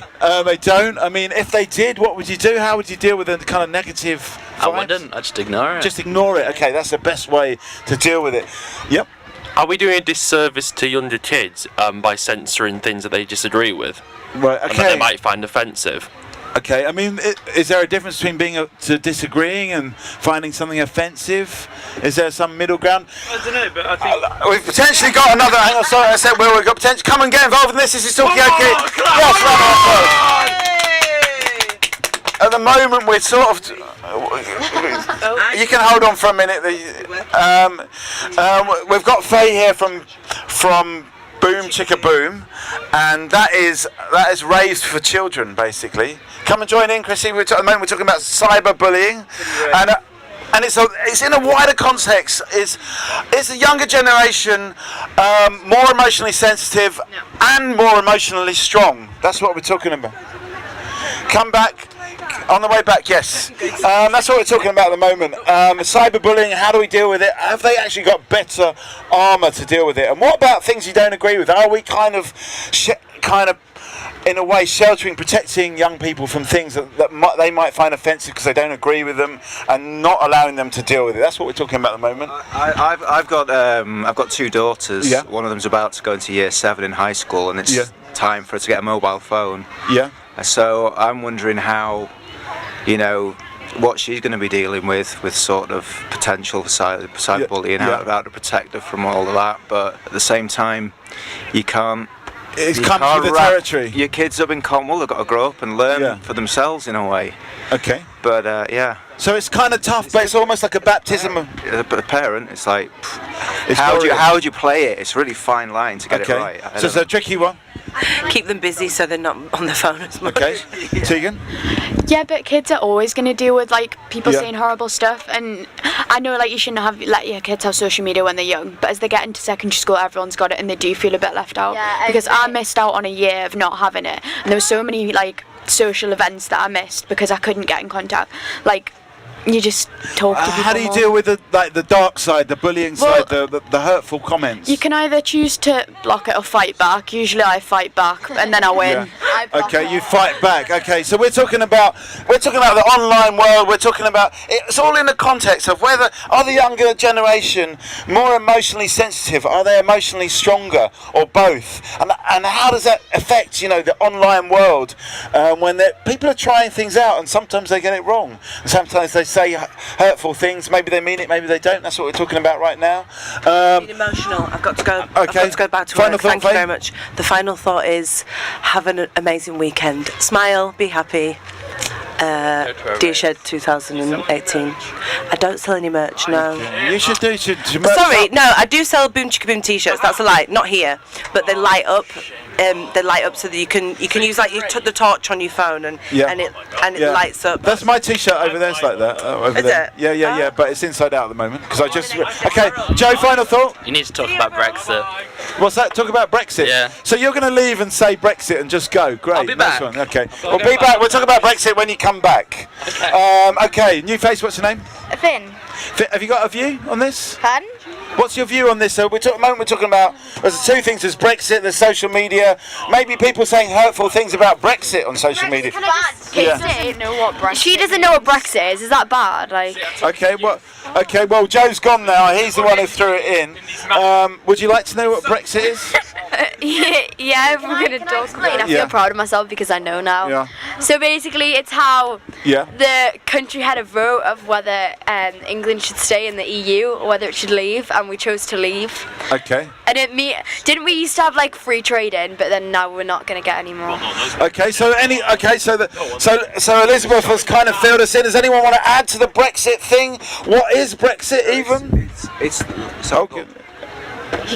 Okay. I'm from Scotland, and Yeah. we nearly voted out for not doing it because most of the people in Scotland didn't want to leave the EU. Yeah. But then we didn't get to leave because a lot of people voted for like staying in. But that also means you have to go along with leaving Brexit, which means you have to put a lot of money in for it as well. And you have to sort of do something that English people but it's not wanted really to do. but it's not really fair because a lot of Scotland voted for not doing Brexit. It was like almost all of it. But then a lot of people didn't want to leave Britain as well. In terms of defining Brexit, do you think that Elizabeth did a good job there? Is there anything she's missed out? I don't think it's pretty much you have to pay a lot of money to leave something that really isn't worth leaving in the first place. Okay, what were you going to say? I was just going to say it's not just the England, it's the whole of the UK. But like you say, the interesting thing is, obviously people within the UK have their own sense of nationality, if you're Welsh, Scottish, Northern Irish, whatever. And they voted in different ways, but it's the whole of the UK has got to leave together. Yeah. And now it's throwing up all this crazy stuff to do with Northern Ireland and how they feel about being on the island of Ireland but being part of the UK, because there's all these border checks that can potentially come in, so it's incredibly tricky. It's a tricky but I don't think we should really fear it. I think we just crack on and see what happens. Yeah. I mean, but is it really fair when Scotland voted in Northern? I don't know what Northern Ireland did. No one knows what's going to happen because the Leave campaign's just been fined and put under investigation, haven't they? Oh, both sides. Yeah, for breaking electoral law. So who knows what's going to happen? I mean, what do people think about this? So we've got a new face at the table. What's your name? Jeff. That was the easy question, really. Right now, we're talking about we're talking about Brexit. We're also weirdly talking about social media and people saying hurtful things on social media. It does, I suppose, link into Brexit in a way because there's been a lot of battles. We're talking about like, cyberbullying, people feeling bad. I think Brexit is one that has just divided households throughout the country. I've never known anything sort of in my lifetime that has split so many people. Yeah. Okay. So it's been something that everyone's had an argument about. But meme pages haven't been alive like ever since Brexit. Like ever since Brexit, meme pages have been booming. Like you not believe, like the profits are mad. Yeah. Yeah. Okay. Who's watching this? Well, nobody's watching. Ruby's watching. She's our camera operator. We are going to put this online. We're going to put it onto, unless there's any objections, of course. There we go. Most of the people that watch us are actually the people that take part and their friends and family. But okay, so where do we want to go with this? What do we want to talk about? Do we want to talk about the kind of the family aspects of Brexit? How has that divided families? Do we want to talk about, is it fair that Scotland voted in? What about this idea that you said England, but it's actually the UK? What about Scotland? Do we say England when we mean Britain? Well, England voted in, England voted out, Scotland voted in. With all these younger people here that didn't get a chance to vote, if they think that they should have had a chance to vote, and perhaps what the age should be when you, because a lot of the adults that vote, the issues are so complex that most people didn't really, on either side of the argument, didn't really know how much it involved, what it all meant. How much the shiz was going to hit the fan. So we could have easily opened it up to younger people as well, because they would have understood it just as well as a lot of. Okay. You know. Well, Kate here didn't know what Brexit was until about 5 minutes ago. But maybe that's because she knew she didn't have the opportunity to have a say in it. So if you haven't got a say in it, you're not going to get involved. Okay. What do you think now about Brexit? Do you think you would have voted in or out? Or do you think you need to know more? I don't know, it doesn't really affect me, does it? It doesn't affect you? Okay. It affects our future. Well, you're gonna hang on a sec. Well, as you were saying, you should give young people to vote, and obviously, if you want young children to vote, they obviously need to be more educated about it. See, in school we just learn basic stuff what we need when we're older. I mean, a lot of the stuff we're not going to need, but we need an actual class which tells us about what's happening in the world today. Yeah. So you need to know more about it. But if you did know more about it, do you think that it would be right to allow younger people to vote if you had that access to that information? Well, I feel like there's an age where, it wouldn't be acceptable. So if we were in, say, year 2 and we were getting educated, there's no chance that there should be a lot of vote. But I feel like maybe year 9 or 10 or above. What age is that? Just for those that are not familiar. 14. Okay. I don't know. I feel like that's when you start to develop an opinion, actually start to think about stuff a bit more. Okay, so 14 should have been the age that people should have been allowed to come in and decide. If they were educated. If they were educated more, it needs to have gone hand in hand. Does there need to be a test in order to take a vote, do you think? Yeah. Well, that's what we were talking about yesterday. That was a popular idea. So what do people think on this side? I feel like I've ignored this side of the table. Brexit, any views? Jeff? Yeah, it's happened, hasn't it? Yeah. Well, I mean, kind of, has Brexit happened or has just the vote happened? Well, has it happened? Well, Theresa May's doing a not very good job, to say it in the politest terms. What do you think about this idea? What's your name again, sorry? John. That John said about that younger people should have been involved in this a bit more. Do you think, well, if they have been given the facts, they could have had a say as well? I think 18 is a good age, voting age, because I think it's all about the level of maturity and emotional maturity about all these issues. Yeah. I think 18 is a good age to say that for sure most people will be at that stage, whereas 16, obviously some people are going to be in the right frame of mind, but a lot of people aren't, you know what I mean? And a lot of people might just do what their parents say, not think for themselves, or just do what they see on Facebook, and that's not how the democratic system's supposed to work, really, if you ask me. So maybe the younger people are a little bit more subject to peer pressure. I want to get have you got an opinion? What's your name? Matt, have you got an opinion on this? On Brexit? Well, on any of the things that we've been saying about Brexit, there's the whole point that we've got Scotland and England, we've got younger people that have not been either given the information or the opportunity to have their say. The idea that, is it really happening? Is Theresa May doing it? Any of these things, Matt?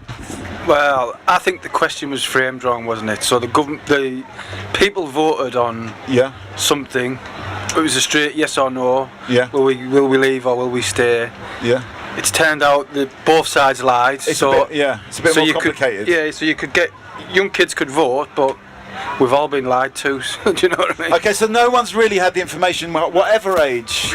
Well, some points over here. Yeah, Liz. I think you were saying about how younger people should vote, but I think a lot of young people would just go along with what their parents are doing, because my parents voted to stay, so I thought well, we should stay because I've just been influenced by them to think Okay, that. so you just follow your parents. You've had arguments with your parents? Oh yeah, a lot of arguments because we disagreed. So I think, do you know, going back to sort of the age thing, I think is really interesting because I think Scotland did lower the age for when they voted whether or not they wanted to become an independent country, wasn't it? Is that right? And I just wondered, did that actually affect it at all? Does anyone know? Let's go to the Scottish person here, Emily. Did that have an effect? I wasn't listening to the question. Okay, well, there was another referendum before the Brexit one about whether Scotland should be part of the UK or should be a separate country, and that was open to 16-year-olds. Do you think that was a good thing? Yeah, it definitely was, because like we were learning about it in school because people that were still in school were getting to vote, and it was like there was a lot more people saying they wanted to leave, but because of England being in the big vote for leaving the US thingy, like there's more people in England, so if everyone in England voted for something and everyone in Scotland voted for the other thing, then England would still win it and we'd have to leave. So Scotland got the option to like leave, and I think it definitely helped because it gets to show like that the Scotland did want to like join part of leaving. So okay, so Scotland in a way feels a bit kind of dominated by England because there's less people, so they're never going to win any votes. I think the younger generation are taking more and more interest though, because that's like with Labour. They didn't expect them to have such a big turnout. Yeah. John, final thought before you go. Sorry to interrupt you, Rob, but I know. I just think it's great. There's a forum where you can all chat and share your ideas. Okay.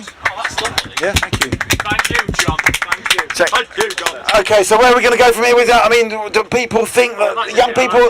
We went halfway through the point, didn't we? Yeah. Oh, right, yeah, but I think because Labour targeted younger voters and they got a lot more. The Conservatives didn't quite expect them to get as many votes as they did because of the young voters that took an interest. Yeah. Okay. So young people should be more involved in politics. I mean, there's a point over here. I can't remember if it's you, Elizabeth, or Tegan, saying that there should be more politics in the school so that we actually know about these things a bit more. Jeff? I think there should be like an unbiased opinion that you can just maybe they teach stuff in school on things like that, like Brexit, in like an unbiased way, because if you just otherwise you just end up listening to parents, don't you? And see, my parents are both like hardline Brexiteers, like UKIP voters. Yeah.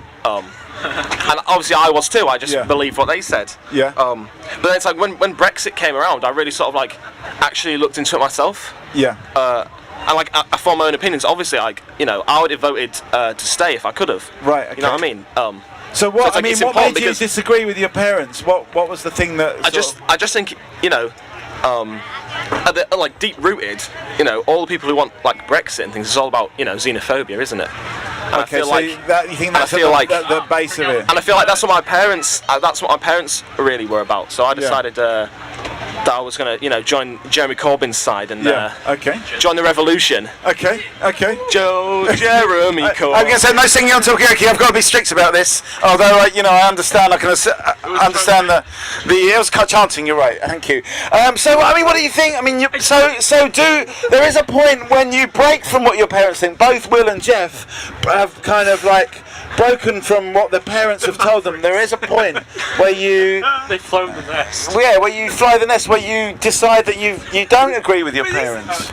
Well, both my parents voted for different stuff, but my dad's more educated and that type of thing, and my mum just voted because that's what her mum voted for. Did your parents disagree? Did they vote differently on Well, my mum didn't really know what anything was about, so she just kind of did it because my dad told her to vote. But she doesn't really know what's happening in the world. She's there.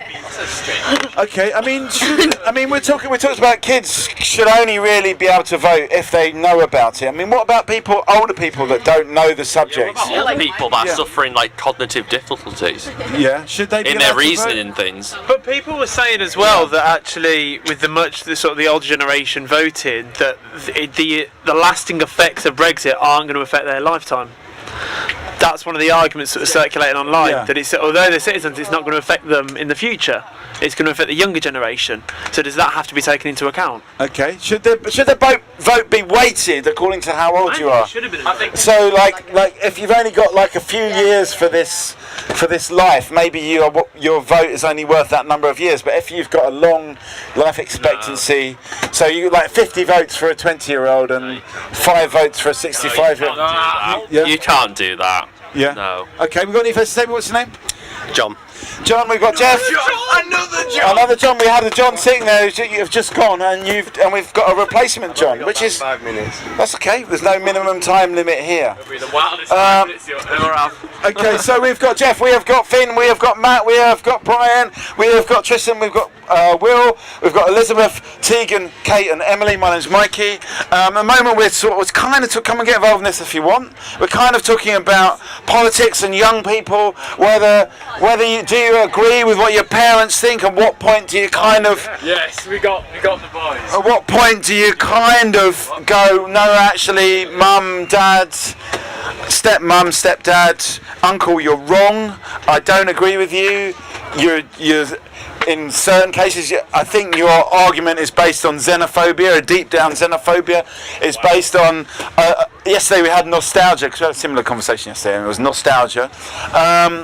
So at what point do you kind of disagree with your parents, and what about if your parents are actually right? Would you disagree with them? We've got some new faces. What's your name? Elizabeth. Okay, so I've got another Elizabeth. What's your name? Will. And we have got Liv. Okay, so that's what we're talking about now. We're talking about Brexit. We're talking about Brexit. Should the younger people have been involved in the discussion and be involved? No, too tough. I think 16 and over should have been involved in the Brexit referendum. Yeah, definitely. You think 16 is old enough? Okay. Well, it's a very difficult. I mean, referendums are a difficult thing because people have got to be informed. Yeah. Enough to make a decision, and that can be any age, whether people are 75, 45. Did we know enough, you think, in this one? Were we informed enough? I don't think, given the bias of some of our tabloid media, it's possible to have a fair referendum. Okay, so it wasn't really possible. We're talking about Brexit here. We have got Elizabeth, we have got Tegan, we've got Kate, we've got Emily, we've got Elizabeth, we've got John, and what's it again? Will, that's right. And we've got Jeff and Liv and Finn and Matt and Brian and Tristan. I'm Mikey. What's your name? Eleni. And Jennifer. Welcome. We're talking about Brexit, and we're talking about young people. Should they be involved in the decision? Do you know about Brexit? Yeah. Okay. Good. Not everyone knows about it, you know. Should they have been involved in the decision? At what age? What about those people, possibly like Tegan's mum, that didn't know that much about it and just voted in the way that her dad voted? I mean, was it something that we knew enough about when we made this decision? That's what we're talking about now. I mean, a good leaflet would have helped. Yeah. Was there a leaflet that came around? Nah, that's the point. Yeah. If they had a leaflet what Brexit was, then I think people would be more. What's the word? A leaflet would have helped. There was a leaflet. There was a leaflet. There was a leaflet that cost £9 million to ship to everyone. Was it useful in helping making the decision? I don't know. It wasn't addressed to me, so I didn't read it. No. Okay. Liv? But it's some of those things will definitely be one-sided. So it depends who's reading and depends who's writing it, doesn't it? Okay. So you think that does this leaflet even exist? I've never seen a leaflet. Okay. Has anyone seen the leaflet? Have you seen the leaflet? No. No. Okay. Have you seen the leaflet, John? I vaguely remember something. Yeah. I don't remember it. You don't remember it? Okay. I mean, yep. I think there should be an IQ test. An IQ test. To see. Yeah. So if you pass the IQ test, then you're able to vote because it means that you are knowledgeable. Yeah. Okay. I mean. Okay. What's that? Is it? So if you. Fair. What about clever people? Should clever people be allowed to vote? Well, yeah. If you're not knowledgeable on the thing, then. Person's still a person. Yeah. Yeah. Okay. should be able to vote. Okay, hang on. Let's put this around the table. Should stupid people be allowed to vote, and how stupid do you need to be excluded from the vote? I don't think an IQ test necessarily reflects like how much they know about politics. Right. Okay. Yeah. Okay. Yeah. Okay. All right. Calm down. I mean, like a test on politics. Okay, so it's not necessarily an IQ test, but a test on politics. Would that work? That could also be one-sided, couldn't it? I mean, the freedom to vote is a basic human right, and if any person wants to get rid of that human right, then they're a fascist. Okay. Thank you and good night. Okay. So is it fascist to say? Can I give an example? Yeah. If it was put to a referendum tomorrow to bring back hanging, it would come back because people would vote it back. Okay. And it is my opinion that they would. Hanging for who? For corporal punishment, for murder or serious things, they would bring back hanging. It will be voted back because, and I don't know which politician it said, in some ways the electorate is like a child, and there are some fundamental decisions that shouldn't be put to referendums because people cannot. Okay, what do people think about that? If that's what the public want, hanging, should we bring it back? Give people what they want. It's a democracy, isn't it? What do you think? I mean, should we bring back hanging if that's what people want? Yeah. Okay. Well, if you just abide by the rules of democracy, aren't you just ruling by mob rule? Okay. And what's the difference between mob rule and democracy? Eleni, Jennifer, have you got any views on this? I don't think we should bring back hanging. Really? Why not? Personally, I think it's quite a horrific act. Okay. But what about if the public wanted it? Well, we're all part of the public, aren't we? Okay, anyone here want... We vote it back if we were the electorate. Let's do it. Okay, one of the things we were talking about before was the independent Republic of Deershed. So maybe we could have a vote here. Who wants to bring back hanging for the most serious offences, like the person that stole my iPhone charging cable from that thing over there? I'll have it back, please. Android charging cable, I should say. Should we bring back hanging for serious offences at Deershed? Who says yes? Yeah. I think we should bring back human blood sport at the Deershed. Just for one day, gladiator battles. Could there be a gladiator element to... Please, Kate. Yeah. I'm going to say Matt's walking out of this. I've booked on some at half two. Okay, give us a final thought, Matt. What about the hanging thing? Oh my god. Brutal. I've seen someone being hung and it's not nice. No, I'm joking. I mean, what about this idea that if the public wants it, the public should have it? Do they know? No, I agree with John. The public aren't intelligent enough to decide. Okay. Is the public intelligent enough to decide? Matt says no. Finn, have you got a final thought? Well, if you bring back hanging, then England's going to be like North Korea. Okay. At least we have choice of what haircut we want. I mean, bloody hell. We've got 5 days. Come and have a seat on the table of chat. And we're talking about politics and democracy. We're kind of talking about it started off with Brexit really, and it's this idea that young people should have been given a vote, but then there's a point that do they know enough, should they be educated enough, and then there's, I think John made the point that what about older people? Some older people didn't know, so should there be an intelligence test, a knowledge test for voting? And then Jeff mentioned that it's actually a fundamental human right to be able to vote, so you can't deprive that from anybody. But then John said, well, what about, do we really trust the public to make these decisions? Are they... Thank you. Are they? Do we trust the public to make decisions? Does democracy really work at its most fundamental level? If the public want to bring back hanging, no one here wants to bring back hanging, so maybe it does work. I don't know. I think we should bring back death penalty though. You do? Yeah. But in a different way? Yeah, well, not just hanging, like other different stuff. How would you do it? How would you kill people? Well, if someone's killed a person, they deserve to die. Basically, they've already dehumanized someone else's rights, so why couldn't their rights be taken away if they've taken away someone else's right?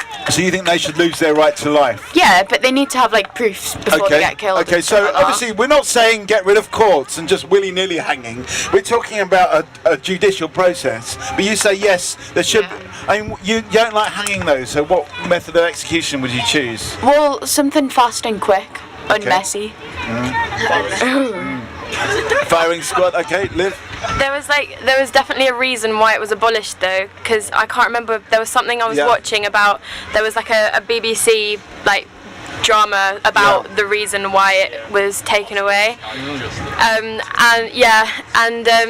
it's because so many people got sort of falsely killed. Okay, and so you can't be sure. Yeah, there was also another one that I watched about someone on death row in like Southern America, Southern America, yeah.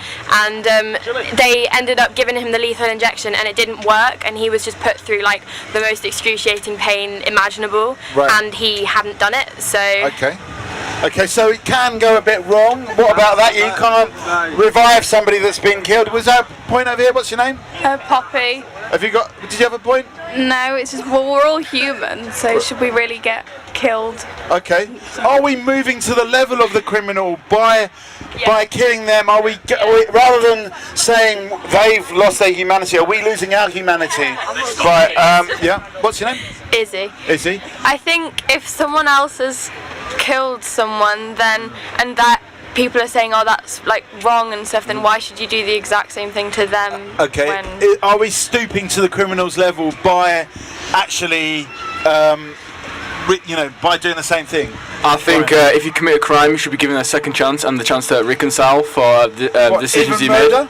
Even murder, because if you can change them, make them back into a good person, and put them back into a working society, if you're given that chance, you would take it. And if you're in the same position as that person, you would want a second chance. Okay. All right. Well, yeah, but how are you going to fix something like that? There's going to be like loads of people who have been like mentally hurt and that, and stuff has gone, and you can't fix the pain that the murder has caused. But being in prison for the rest of your life and just ending it there, and I'd prefer to just end it than living a life in prison. Okay, so is it less of a punishment, death, rather than life imprisonment, Elizabeth? I'm just saying, like, I don't know where it is, but I've read somewhere, or like I think I heard it in RE, but there's a place that has a death penalty and there's no less crime than anywhere else. But, okay, so you don't reduce crime by having a death penalty. No. But is that the point? I don't know. Is that the point? No one's really saying we're reducing the amounts of crime. It's just I think you're saying, Tegan, it's a more fair punishment, or it's a more appropriate punishment. It's just. I'll come to you in a second. If you do give someone a second chance, how are you supposed to prove that they deserve one? Like, they could be faking it. Okay, like, so they could just like fake to get out of jail. If they're evil enough to kill someone, they're evil enough to pretend that they are better. I'll come to you in a second, but Liv's had her hand up for a while. It's whether you're using it as a deterrent or an actual punishment, because there are some like Middle Eastern countries that just use it as like scaremongering for other things, even if their justice system isn't as good as other people's. So that's like not a nice way of living. Okay, so it's not a youthful deterrent. I think that's kind of similar to your point here. With who was there? Somebody was there. John. Well, is it not the case that in a humane society that no one should have the right to take someone else's life, and we shouldn't stoop to the same level to someone because they are a murderer? We should, as a society, we should rise above, and no one has the right to take anyone else's life. People do take other people's lives, but that doesn't mean that they should have their lives taken for doing so, because that descends everyone to the same level. Yeah, we're stooping to the same level if we do the same thing. We're talking about a death penalty here. Most people not in favour. We've got a few people in favour of the death penalty around here. Jeff? I think, say the person's family who are affected by the murder, they should be able to choose the method of death. Oh God. So, be that, could be anything, dog attack, gunshot. Right, okay. Hanging, and I think people should be able to pay to watch. So you're in favour? It'll make money for the government. Are you in favour of the death penalty then? Of course. Okay. There's a point over here. I think Jeff has raised a really good point there, but I think it's time to give Mikey a bit of a break in the middle, because he's been going for quite a while. What are you saying about my shtick? I think. Do you want a break? Do you want a break? Or are you okay? Do you want a little break? Make a bit of Yeah, no. I think we should keep this going. I think we should see what people say. Yeah. Whoa. Look at that. I think Mikey's just had some exit music. What's that? Okay, so we're good. I think what we'll do a little switcheroo. We'll get this conversation keep going. But I think before we do, it's time to get Will. I think Mikey gets a massive round of applause there because he's been absolutely fantastic. We all love Mikey. He's brilliant. I'm just a warm-up guy for Will. I don't know about that one.